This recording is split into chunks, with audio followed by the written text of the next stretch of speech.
Hey guys, welcome to the channel. My name is Mordecai Lopez, and today I want to share with you the top 3 things that I wish I would have known before going into my very first marathon back in November. Now, although I did finish the race at 4 hours and 26 minutes, which my goal was simply to finish, I think that these things will help me in the future, and I think they can help you as well with your goals in your first marathon. So with that, let's get into the top 3 things that I wish I would have known before running my very first marathon.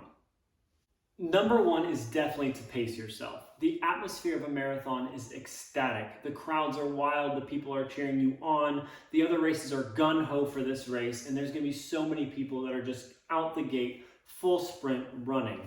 And for me, I ended up feeling that a little too much and hit an 8:30 pace for at least the first 7 miles when my goal was 9-minute miles. And so what happened is that slowly ended up declining until about mile 18, 19 when I started to feel that fatigue set in, and I wish I had just started with a 9-minute pace, and I think I could have kept that the entire time without slowing down. Which brings me to number 2, which is food. This is one of the biggest mistakes that I think I made during the run itself, because I didn't train long enough with the energy gel that I was going to be using during the race. So I definitely recommend finding something that's going to work for you, train with it at least 4 or 5 long runs, eating it, making sure it sits well with your stomach while you're running, because it is important to eat, but you need to make sure that it's going to sit well with you on the long runs. And that is the most important thing, because I ended up having some severe GI problems to the point where even taking a step was just so much pain. I had to stop for about 2 minutes and just stand there and hold myself groaning, hoping that it would just pass so that I can continue the race. So next time I'm definitely going to be working more with the energy gel that I plan to use and to make sure that it sits well with me before race day.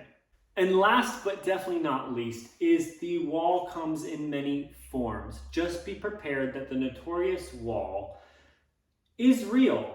I always thought it was going to be a mental block or something with my legs just not allowing me to continue, when in reality it ended up being a GI problem from the energy gel that I had been eating throughout the race, which goes back to food, which I just talked about. So definitely just know that that can happen, and it is okay. It's normal. It happens to many, many racers, especially on their first run, but you can get through it, you can push through, and you can complete the race. You just have to mentally prepare yourself for something very, very difficult, and maybe you'll be surprised and it won't be as hard as you think. Thank you guys so much for watching this video. I hope you found something informative, and if you have any other questions, feel free to leave a comment down below. I would love to chat with you guys. Thanks again, and I hope you have a great rest of your day.